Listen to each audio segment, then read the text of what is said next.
500,000 of you guys watched me put The Big Bang Theory on trial for 24 minutes, and the comment section was split down the middle. One camp said, "Finally," but the other camp kept typing the same 4 words like a summons. "Then explain Young Sheldon." And guys, here's the part that actually gets me. Not one of those people defended the show the video was about. They just pointed at the spinoff. So I did the healthy thing, and I watched all 141 episodes of Young Sheldon.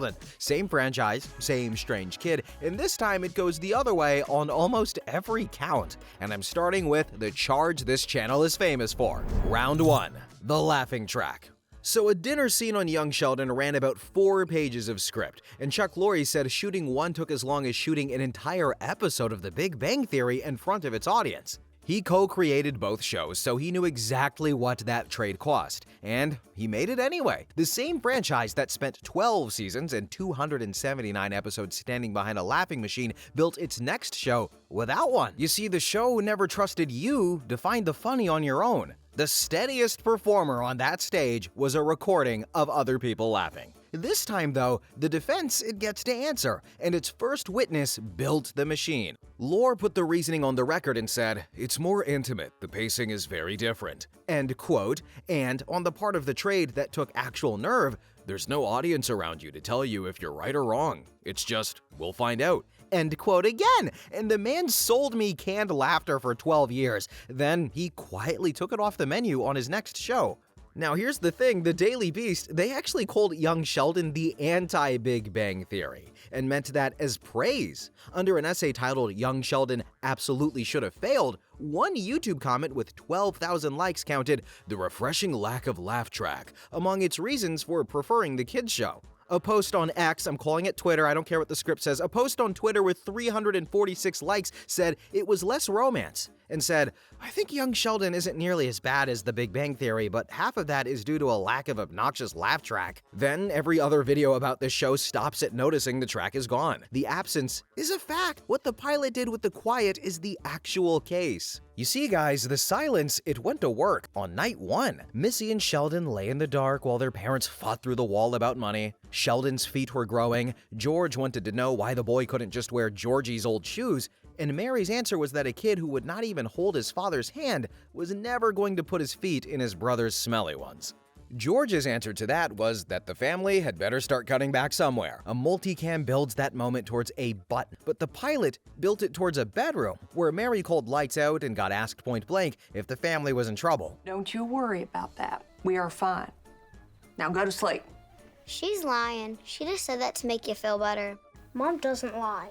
Sure, she thinks the Earth was made in 6 days, but that's because she's gullible, not a liar. Nothing paused for a room. The kids' strange logic did the comforting. The only laughter in the whole pilot came from inside of a scene, a classroom of kids laughing at Sheldon, and the episode closed on a father and his son at a Radio Shack. No button, just credits. Rest in peace, Radio Shack. One franchise, one co-creator, and the first time he switched the machine off, the jokes kept landing while the quiet finally got to work. They knew how to trust a silent room the whole time, but a camera format is furniture, and the bigger fight, well, it's about the kid both of these shows are named after.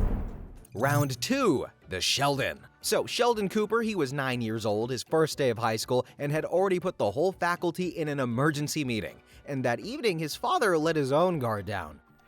"Your dad had a real good coaching job, and I saw some grown-ups breaking rules. I got fired, Sheldon, and I got a bad reputation." Dad, are you sad that you got fired? Mostly angry, maybe a little sad.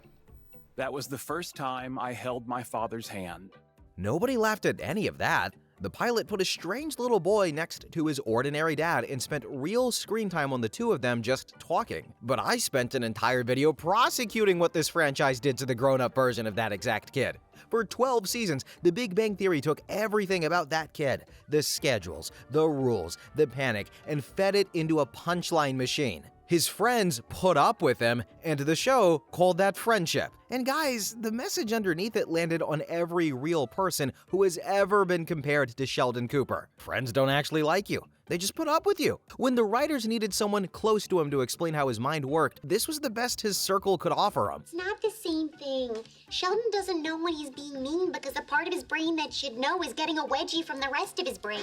12 years of friendship, and the official diagnosis was a brain giving itself a wedgie. But then Young Sheldon took its shot at the same character. The internet clocked the difference real fast. One post on Twitter described the Coopers as far more human-like than their Big Bang Theory counterparts. And the fans, well, they didn't plant their flag on Sheldon himself. Under a compilation of Missy Cooper's best moments, one comment with 1,400 likes said she was like the savant opposite of Sheldon. She had max empathy and ability to pick up on social cues. The defense leaned on the people around them. The first receipt is that same first day of school, though. The faculty wanted to hand Sheldon back to his parents, and George conceded they had no choice. Mary refused. All I care about is that my son gets the education he deserves, so you all are gonna have to figure this. No fan campaign ever made that scene famous. Every adult in that room had already given up on her kid, and she was the only one who didn't. 3 seasons later, the show pushed the twin bond somewhere bigger. At his own graduation, Sheldon froze at the podium,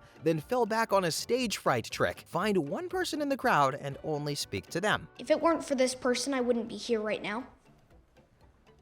Missy, this is for you. Are nervous about the future? Know that you're not alone. I suggest you all try to be as brave as my twin sister. And y'all, the trick worked. He got through the whole speech talking to her, and that bond runs all the way into the show's final hour. One show spent 12 years selling his traits as punchlines, the other one held his hand. But none of that difference happened by accident. Somebody chose it, scene by scene, and the next round follows those choices back to the people holding the pen. Sheldon? What are you doing? Playing Super Mario on a poorly coded Nintendo 64 emulator. That was the entire joke. The punchline was the word emulator. Emulator, that word, did more work in that scene than the entire writing staff. I ran this autopsy in the last video, and I even gave The Big Bang Theory's first season credit. Its humor came from smart characters creating absurd situations. But somebody at CBS looked at the ratings and simplified the recipe. Make the jokes about nerds, not for nerds. And that recipe never moved for a decade. But the internet's answer sits under a YouTube essay titled, "Young Sheldon absolutely should have failed," and the case in the comments rested on the roster around the kid. You see, one comment with 31,000 likes says, "The ensemble cast play really well off each other. They feel like real people, and you can see how they helped shape Sheldon to become the man he is by the time of Big Bang Theory. Sheldon becomes a side character while the rest has more urgent plots and dramas." Even that complaint concedes the supporting cast got the richer material. Meemaw dealt with 9-year-old Sheldon into poker with firecrackers for chips, taught him to read her face, then cleaned him out holding 3 queens. You lied to your moon pie. I bluffed my moon pie. Well, this changes everything. How do you know who to trust? You don't. That's what makes life interesting. Grandma, she took a 9-year-old's firecrackers off of him, then told him straight that nobody could be trusted. 5 seasons later, that ethic walked into a courtroom. Sheldon's older brother Georgie and Meemaw got caught smuggling cigarettes across the Mexican border, and Georgie went to work on the judge. Your Honor, please. I really need those cigarettes back. My girlfriend's gonna have my baby, and I was gonna sell them to help pay for the medical expenses. That's a touching story. And every word of it was true. The baby was real, the money problem was real, and Georgie did what Georgie always did with a real problem. He tried to sell it. Meemaw's counteroffer was a payment to the court, and the court could keep her grandson. Even the town pastor got that respect. Pastor Jeff had preached it as simple math. God either exists or he doesn't. So worst case, the odds are 50-50, and he liked those odds. 9-year-old Sheldon, however, corrected the math from his pew, got invited up to argue in front of the congregation, and put the odds of God at 0. But the pastor held his ground and came back with a list of famous scientists who believe: Newton, Einstein, even Darwin. So Darwin's right about God and wrong about evolution. Now you're getting it. The congregation gave him a hand for being a good sport, and by his own adult narration, he wasn't one. He left that service planning to come back the following Sunday and destroy Pastor Jeff. Put any other character in the emulator scene, and the line does not change, because it never needed a person. Swap anyone into the poker game, however, the courtroom, the pulpit, and nothing survives the trade. Their punchline was a word. This show's punchline is a person. And while I was in those transcripts, one part of this ensemble kept stealing scenes the original video never entered into evidence, and, well, they get the next one all to themselves. Round 4, the women. Missy Cooper, she stole the family truck and ran. A state trooper pulled her over somewhere down the road, and the explanation fit in one sentence. Do you have a good reason? Well, my brother's really smart, and my older brother had a baby, and they were ignoring me. In the 500K video, I put 3 women on the stand, and I cut Amy Farrah Fowler's debut together with her most famous line like they were one scene. But they were 2 different episodes, a season apart, and the later one did the damage. I find the notion of romantic love to be an unnecessary cultural construct that adds no value to human relationships. The writers built themselves a scientist and then spent the rest of the series practically stripping her for parts. Bernadette's charge is much simpler though. The show flattened her into the screaming mom wife, and the blueprint made it to screen early in their relationship. Does he like the pancakes?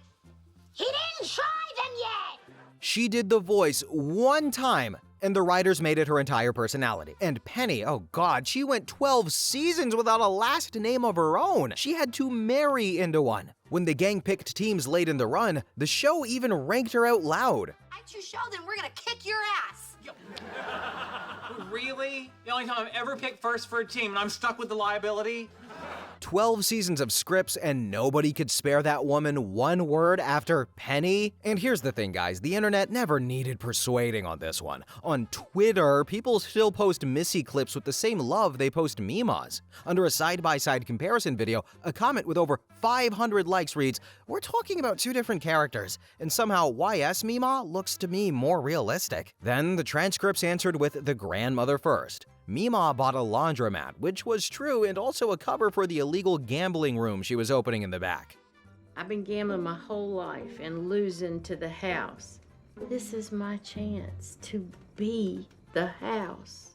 The room eventually got busted, but she just pivoted to a legitimate game room. She had no husband and no boss, and she never once asked anybody for permission. Mary is the contested one. Christianity Today, they called the portrayal of her faith just as stereotypical, if lighthearted, and maybe there's something to that, but I keep coming back to one episode. You see, a 16-year-old girl from Mary's church died in a car accident. Mary could not finish the condolence card, stopped saying grace. Then, she stopped going to church. Her 9-year-old son, an atheist himself, tried to argue her back towards God. And well, she ended the argument in one line.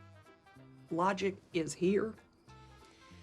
And my problem is here. The episode kept every joke away from her arc, and what finally reached her was her son being kind, which brings back the truck. Missy ran because the family had left her at school on the day Georgie's baby was born. One time, you've been forgetting me my entire life. Everything is Sheldon, and now Georgie has a baby, and you two are fighting. Might as well be invisible. Nobody in the room tried to correct her. Later, Georgie put it into words for Sheldon. Look, your sister's going through a lot these days. She's feeling overlooked, confused, angry, sad. She's feeling all those things at once? Yeah. And the family actually adjusted inside that story. The original wrote its women as background noise for its men, but young Sheldon gave the grandmother a business and the mother a crisis. And when the sister said she felt invisible, it gave her an answer. But hold your horses, y'all, because we drop next into the middle of a fight on the one subject sitcoms lie about most, and it's love. Round 5, the romance. The fight started over a torn poster, you see, Missy versus Sheldon, until their parents took it over. It would be nice if I didn't have to come home after a long day at work and take care of everything here. You didn't.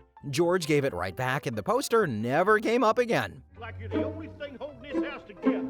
It reignited over dinner, though, and George started listing everything about his life he never chose. Sorry, I didn't realize you were so unhappy. Because you never bothered to ask. Then the door opened and shut, and George was gone. Now, put that next to the romance my last video went after. Leonard Hofstadter decided Penny was the one, and the show spent years selling his refusal to hear no as his devotion. Early on, she dodged a movie date with a dinner shift her manager had not even scheduled yet, and Leonard's follow-up was to ask about Saturday. Somebody typed that exchange into a script and called it flirting. Oh my god. The show ran that bit for years, guys, right up until she stopped saying no. The writers billed a decade of not taking the hint as a slow burn. But the internet graded this franchise's second try at love differently. Under a YouTube compilation of Georgie and Mandy's story, one comment sat at 9,000 likes saying, "I kinda like Georgie's story better than Sheldon's." Under the pregnancy reveal, another at 4,000 said, "Well, at least Georgie took responsibility," pointing at the age gap and finding the whole dynamic more uncomfortable than sweet, which, it's fair. So here is what the transcript says Georgie did with his own bad start. Gals like to get around. Dad, she's pregnant, it's mine, and she's having it. Then he said his piece at the dinner where Mandy worked, while she waved him off. I know it didn't go great the other night, but I meant what I said. I'll be there for you. Georgie, not now. I'm serious. I'll go to baby classes with you. You need to learn that breathing. I love you. What? You ain't gotta say it back. Yeah, I'm not gonna. The speech earned him nothing that night, but he kept showing up, and a season later, with Mindy in labor, he froze right outside the hospital. I can't be a dad. I couldn't even install a car seat. But he went in anyway. He stayed, and he came out with the news. She's here. She's tiny and perfect. And Mandy's doing great. They named her Constance, after Mima, and nobody on screen reached for a punchline. The show was just as honest about George and Mary. The morning after, Mary asked if they should talk about what happened the other night. George played dumb, then admitted it was a bad night, and he offered the only fix he had: put it in the rearview mirror. She said she would love that, and he declared the other night it never happened, and she thanked him. That was the whole repair, and neither of them made a speech about it. Some of what strained this marriage never got resolved on screen at all, and the show never pretended it did. So this franchise wrote 2 love stories, and they don't end up in the same place. Leonard waited out a woman's no until the show called it destiny. Georgie heard no, took it, and came back with a car seat. Only one of those was actually love. Now guys, we got another round, and it's the reason I made this video, and I'm not going to rush it. Round 6. The George. The Coopers, they were selling their house. George had just landed a college job coaching in Houston, and that whole morning was nothing but good news, right down to a family portrait scheduled for 4 o'clock in a field of blue bonnets. On his way out that morning, George stopped for one more ordinary exchange with Missy. Hey, you want to ride to school? No, I'll take the bus. Suit yourself. See y'all later. Nobody treated it as a goodbye, but in the episode's final 30 seconds, there was a knock at the door. The show never names the people standing there. Mary asked where George was. The answer was a heart attack, and then 2 words: he's gone. There was no hospital scene and no ambulance. Nobody got last words. George Cooper died off screen, between an ordinary morning and a family photo that never got taken. The charge was that the franchise faked its feelings behind a laugh machine for 279 episodes, and then it had to bury George Cooper. The funeral came next, and the adult Sheldon narrated it. Mary took her grief to church, Mima took hers to the bottle, and Georgie went to work filling the space his father left. Then the show replayed that morning goodbye 3 times, each time cutting in a different imagined ending. In one, Sheldon stopped his father at the door and quoted Star Trek. In another, Georgie got to say he loved him and heard it back. But none of those goodbyes happened. They were the goodbyes his kids invented afterwards, set against the one George actually did get. Sheldon, he avoided all of it. Georgie caught him thinking about Star Trek instead of grieving. He refused to approach the casket and cried only once he was alone. At the service, Mary began with a story about meeting an older man with a motorcycle, but partway in she stopped, and what came out instead was anger at George for leaving, at God, and at herself, because none of this was supposed to happen. The pastor then had to take over, and when he asked whether anyone else wanted to speak, Missy silently declined, and Sheldon stood up. I've been thinking a lot about the last moments I had with my dad. It was morning and he was leaving for work. He said, "See y'all later," and I said nothing. I barely noticed he left. I hope he knew how much I loved him. The episode's last word went to the full adult Sheldon. For a long time, I focused on my father's shortcomings. I realized he was just a person doing the best he could, and he did a lot. I didn't say it at his funeral, but I can say it now. I loved my father. I will miss him forever. That was the last line of the episode. There was no second eulogy in the finale. It picked up weeks later. Mary at the church constantly pushing the twins towards baptism. Mima asking them to go along because she was watching her daughter fall apart. At the ceremony, Missy broke mid-ritual. She said that their dad was was gone, and she headed home, but Sheldon, he stayed. The kid who once told a pastor that the odds of God were zero stood up and went through every step of it because his grandmother asked and his mother needed it. That same episode gave us the only on-screen adult Sheldon scene in the entire series. Jim Parsons sitting across from Mayim Bialik's Amy, and he talked about two parents who supported a son they never understood, and he called that the ultimate gift. Then the show went home. Young Sheldon stood in his emptied room and took it all in one last time. He walked outside alone, and somebody asked him the last question of the series. You lost? You lost? No. I'm exactly where I'm supposed to be. And the internet got there before I did. The YouTube clip of that last morning, it sits at 4.7 million views, and its top comment, 32,000 likes. It reads, his last words to his family was, "See y'all later." And Steve Holland, who ran the show and co-wrote the episode, said it plainly, you can't treat this glibly, because this family felt real. That's the whole record. Now look, before this trial closes, I do owe you one thing. You're not a bad person if you love The Big Bang Theory. 500,000 if you watched me prosecute that show, and plenty of you grew up loving it first, in living rooms where that theme song meant the whole family was on one couch, and nobody's taking that away from you. You can love a show and still see it clearly. I liked Tenet, and I didn't understand a word. Seeing it clearly, though, that's all this trial ever asked. But the record we just built, it says something specific, so let me read it back. The spinoff dropped the laugh track and trusted a quiet room. It took that kid from the original, fed into a punchline machine, and held his hand. Its comedy came out of who those people were, rather than pointing at them. The women got lives of their own, and the marriage ran on repair, while the original was still selling wearing somebody down as romance. Then it gave a father one ordinary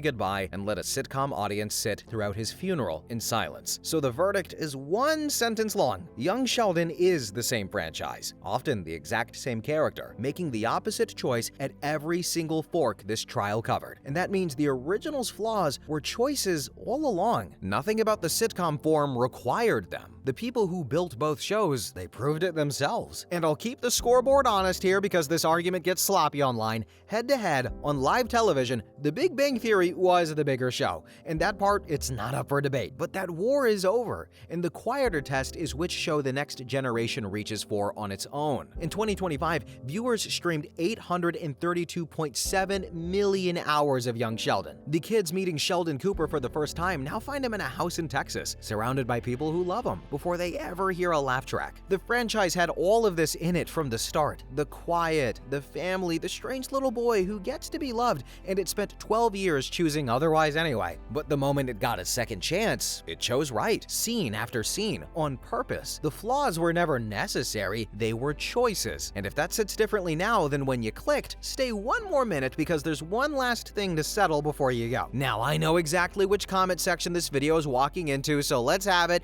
If you think The Big Bang Theory got Sheldon right and the kid version is the imposter, defend it in the comments. I'll be down there reading all of it. And if you sat through every round still convinced I stacked this jury, tell me what the trial missed, the scene I skipped, the round you would appeal, the witness I never called. Somebody down there, I'm sure, is going to out-lawyer me, and honestly, I want to see it. And when you're done arguing and having fun down there, go click the video on your screen, because the YouTube gods, they picked it just for you, and they've been right before. Which leaves me one last thing. My last video, it ended on bazinga because that word was everything wrong with the original. Come here! Bazinga. Bazinga. A catchphrase, standing where a joke should have been, but I can't hate it anymore. The same franchise that coined it went back to Texas and wrote a strange little boy whose family never needed a machine to tell them how to feel about him. That is the ending these shows earned, and, well, it took both of them to get there. And so, bazinga! But you already knew I was gonna say that.